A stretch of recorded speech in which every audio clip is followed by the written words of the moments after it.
My name is Karoleena and I am here to make 5 oral presentations. The first one is introducing and thanking a speaker in a live television show. The number of audience present in the sets are 50 and they are aged between 35 to 50 years.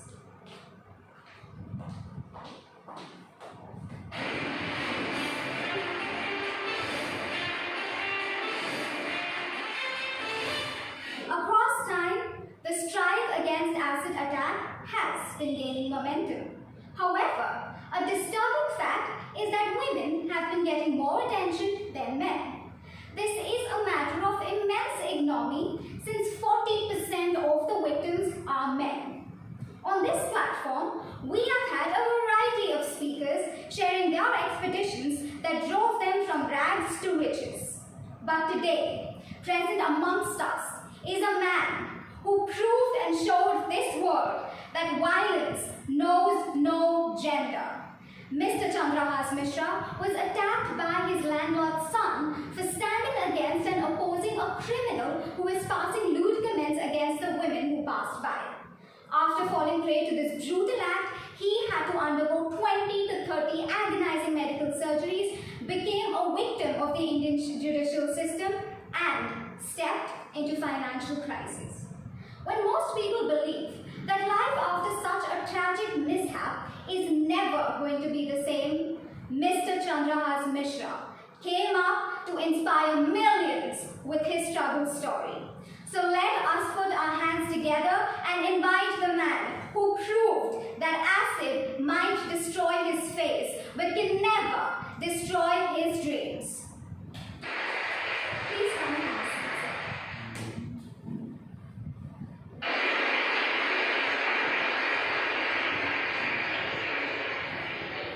A woman is innocent until proven guilty, but a man is guilty until proven innocent.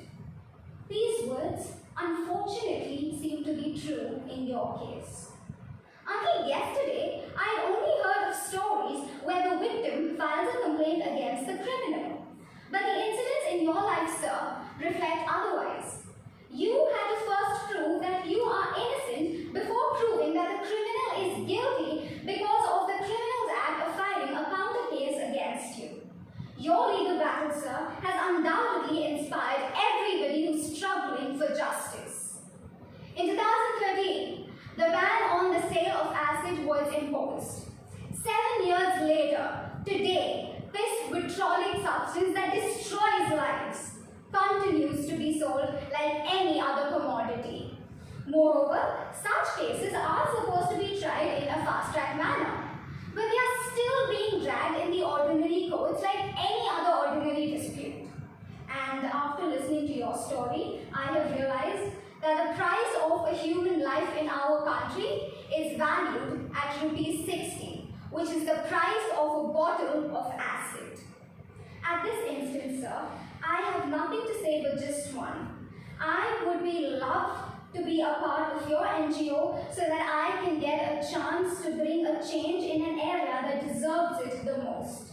Your life story, sir, is a living example of a life which is rebuilt with courage, optimism, strength, and inspiration. Thank you so much, sir, for joining us today and inspiring millions across the globe by creating an environment where such cases can become an exception rather than a routine scenario. Thank you for joining us.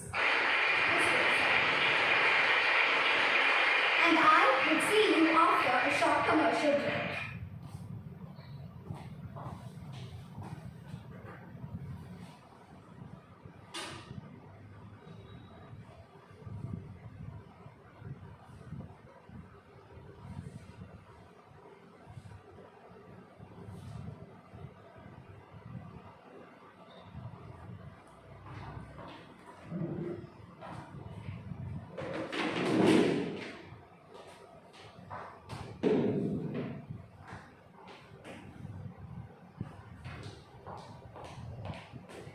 My next speech is a story being told to a group of 30 children aged between 5 to 10 years in an event that raises funds for charity.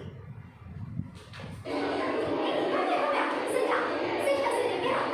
Sit down. Hello everyone.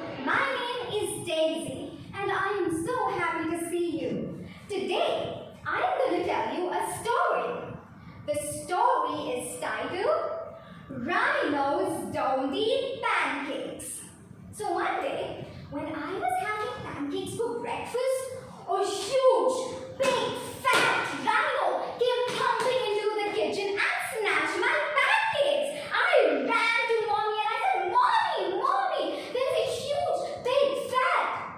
But do you know what Mom said? Daisy, can you not see I'm busy?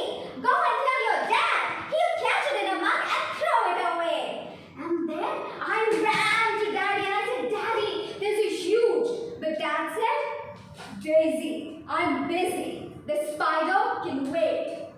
I tried telling them that it was not a spider, but they did not listen. But I could see the rhino everywhere. I saw him sitting in the garden. I saw him almost everywhere. But then nobody believed. You believe me? He even surprised me in the loo. But do you know what happened next? The rhino and I became really close friends. We would play all day long and I finally had somebody to talk to. We played on the slide. And we made pancakes all day long and had a lot of them. But Mom and Dad never noticed anything. Only until we ran out of pancakes. So one day, Mom came to me and asked, Daisy, where are all the pancakes? It wasn't me, it was the rhino. And then Dad said, what next, Daisy? Is there a koala in the fridge or a shark in the toilet? Oh, you go away. Mom and Dad never listen to a word that I say. They're always a million miles away. It is sad. However, the next day, Mom and Dad had a surprise. They had decided to take me to the zoo so that I could see a rhino. I know, it was a foolish idea to go to the zoo when there was a perfect rhino sitting at home. But they wouldn't listen, so I decided to go. And when we reached the rhino's cage in the zoo, guess what we saw? A huge bird that read the one, read it with me. Missing, big purple rhino, likes pancakes. If found, please call the zoo. And that is when Mom and Dad gasped and said, that explains the missing pancakes. And so we rushed back home. And then we took the big fat rhino, pushed him inside the car, drove him straight to the airport. At the airport, the rhino and I hugged. We would miss each other, but he had to go. His family was a million miles away. And so we waved a big goodbye. Back at home, Mom and Dad listened to everything that I said. And then we lived happily ever after. And guess what? Now I have a surprise for you. We are taking you to the zoo. Come on, let's go.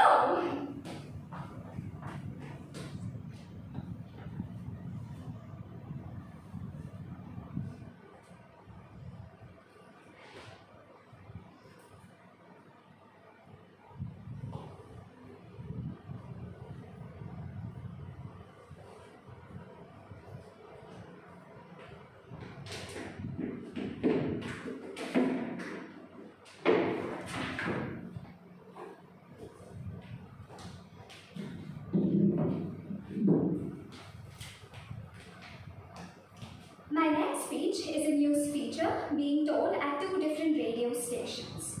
The audience are the listeners who have tuned in to listen.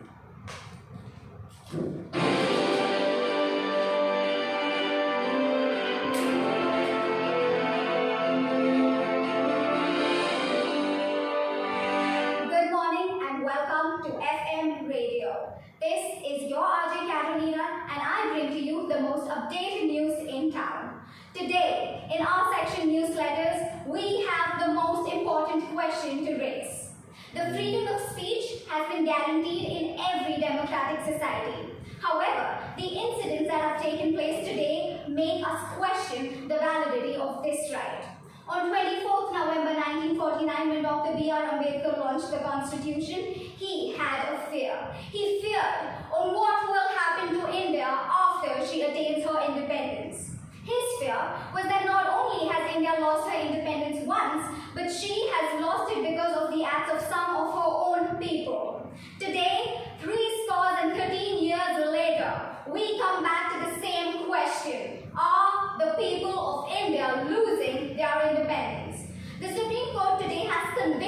prominent advocate and activist, Advocate Prashant Bhushan, for his tweets that criticize the functioning of the Supreme Court in the past few years.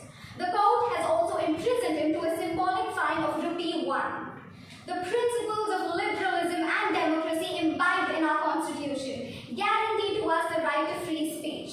Many a times, with the guarantee of this right, we debate over the limits within which we can tell and what we should tell, but we pass over the importance of what was said within those bounds.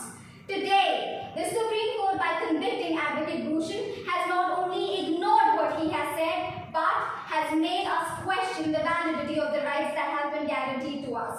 And this brings us back to the same question that Dr. B.R. Ambedkar asked by launching the Constitution. Are the people of India losing their independence? Keep thinking while I will join you at the other end of the music with another interesting update. Stay tuned and keep listening.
My next speech is a sermon being told at a Seventh-day Adventist Young Adults Conference. The number of audience present are 100 and they are aged between 20 to 35 years.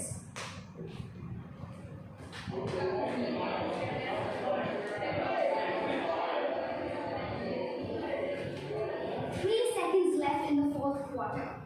The home team is down by 4. The coach calls a timeout and sends his star goal kicker onto the field. The team takes their position. The player gets ready. The referee blows the whistle. The ball is placed and the kick is made. It was good. The crowd cheers. At least half the crowd cheers. The remaining half leaves in defeat. It all comes down to this. This phrase defines a defining moment in your life. It reflects that critical stage where you will have to take a decision. Today, as we recall God's words, I want you to know that this is one of those moments.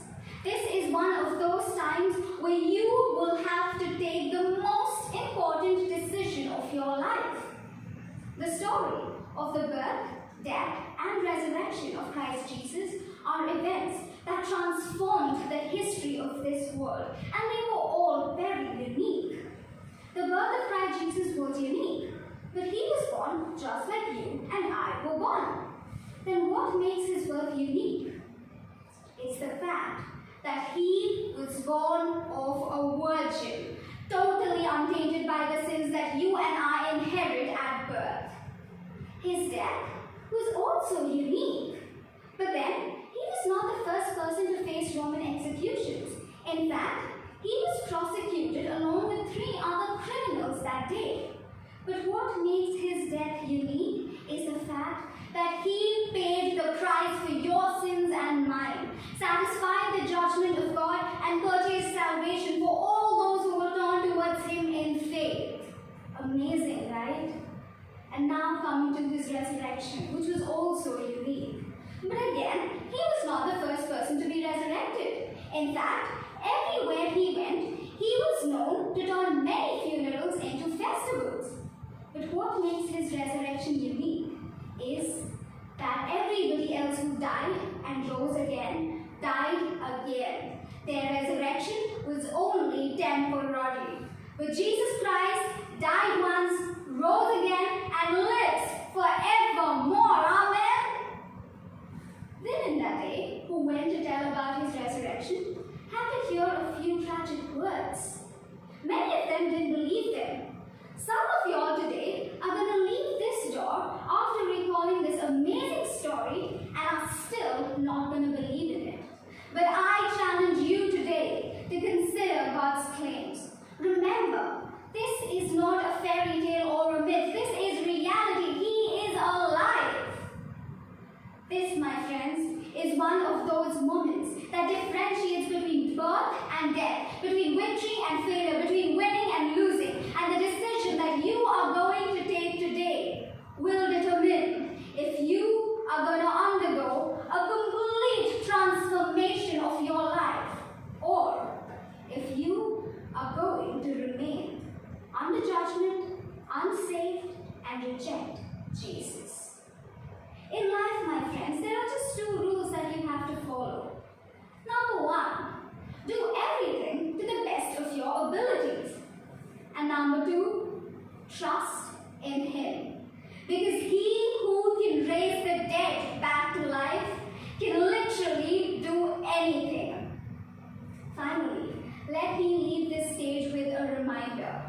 Jesus Christ is risen. He is alive. He defeated grave, death, and all of his enemies and offers his salvation to you today. Choose wisely. God bless you all. Thank you.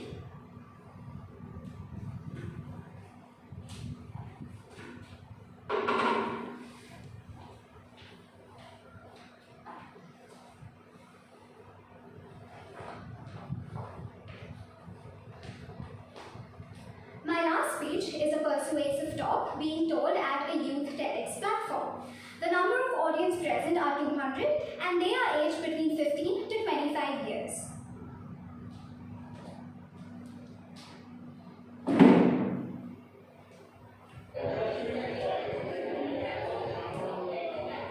Close your eyes for 3 seconds and imagine a beautiful female advocate.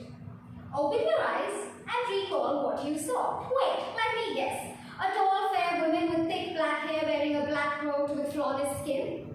Well, the Oxford Dictionary defines beauty as appeasing to the senses or to the mind. Then from where did we get these predefined standards of beauty? Do you realize that our brain has already created an image of what an ideal body shape, size, or color should be, which most often dictates our future? Let me walk you through the story of a young girl. Now, this girl was diagnosed with a rare genetic disorder that affected her heartbeat, made her lose her right eyesight, prevented her from gaining weight, and affects her bones.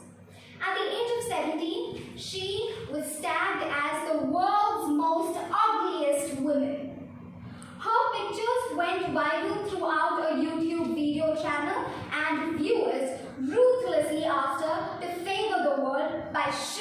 herself. She was devastated. But she did not give up. A year later, she gave her first motivational talk addressing 409 grade students and learned that she was not alone. Lizzie realized that her story resonates with the other teens out there and that this unrealistic world is never going to be contented with your appearance. That moment when Lizzie could connect with the other kids, she said that she had never felt more comfortable in her very own skin. My friends, the only lesson we can learn from Lizzie's story amongst the others is the only mask any individual must wear is confidence. Do not aspire to be a person who is being proud of something that they have been born into. Do not aspire to fit yourself into a glass slipper which is designed with subjective standards of beauty. Do not alter your value based on the opinion of others. Confidence, my friends, has nothing to do with everybody liking you. It's only about how much you like yourself. Beauty, ironically, has nothing to do with the way you look like, but it's inextricably connected to the way you feel you look like. At this instance, I am reminded of the story of another young girl.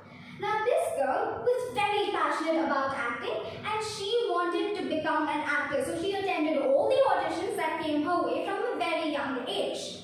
After she performed, the crowd would always cheer and they were undoubtedly elated. But she never got through any of these auditions. She tried recklessly for 5 years and thought that it was her talent which was at fault. But one day, she heard one of the auditioners say that she was too dark and short for any of the main roles. She wept for days. The thought of becoming an actor was destroyed. It took a lot of time and effort for this young mind to realize that it will cost efforts, perseverance and talent to change this predefined standards of perfection. And so, she decided to opt for a career that had nothing to do with her body's shape, size or color and decided to become an advocate despite of possessing any of the qualities that an ideal, beautiful advocate should possess, and stands here as a third-year law aspirant sharing her story with you.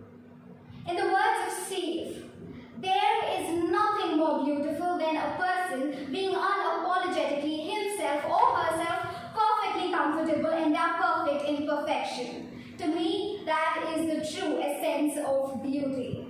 Remember, we are not born in this world to be perfect. We are born to be real. Dream. Dream to breathe life into your aspirations and not to be what somebody else has defined or has been born into. Thank you.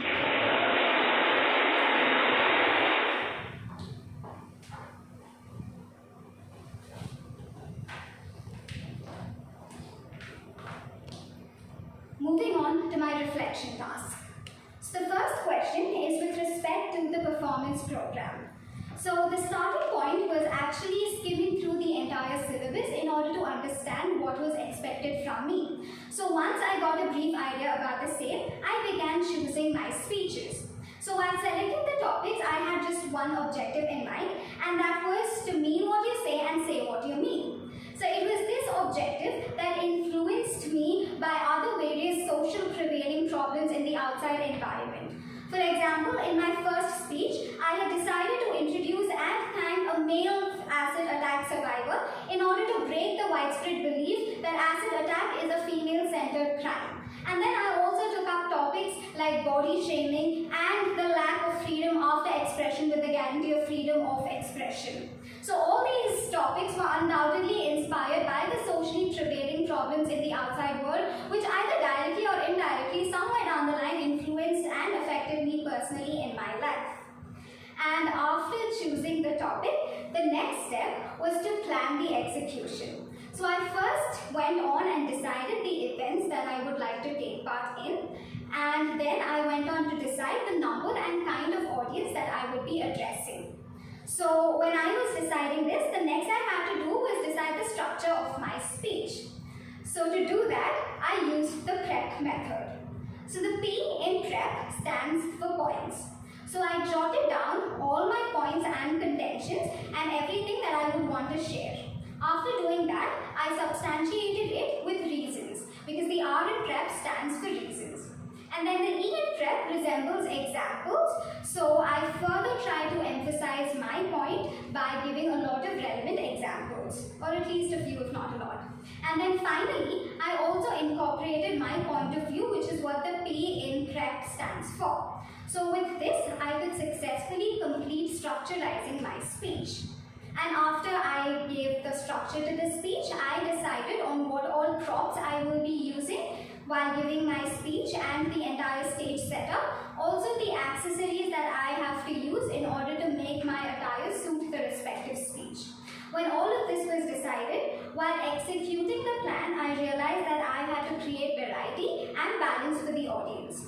So in order to do this, for my first speech, I took up the introducing and thanking the speaker. Now I did this because I wanted to introduce a personality that was one from the common people rather than a very famous personality. And from there, I directly moved on to the story. Now the story was in complete contrast to all my other speeches in terms of the vocal dynamics, the modulation, inflection, and the entire vocal dynamics that was used. And after the speech, the story, I directly moved on to an entertaining one. So I chose an entertaining one, and that was the news feature. So because I wanted an entertaining element over here, I made sure that I put the serious one first and the entertaining one next, so that the entertaining one would pop out.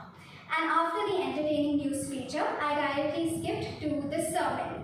Now the transition from the entertaining radio jockey speech to the sermon, in my opinion, I believe would have created a lot of variety in terms of the body language, the gestures, and in fact the entire event and occasion. Because the latter was a very informal one, whereas the former was a formal one. So after doing that, I wanted to end my speech with a message that though was being addressed to a particular group of audience, would apply to every individual irrespective of their religion, their caste, creed, their body's shape, size or color.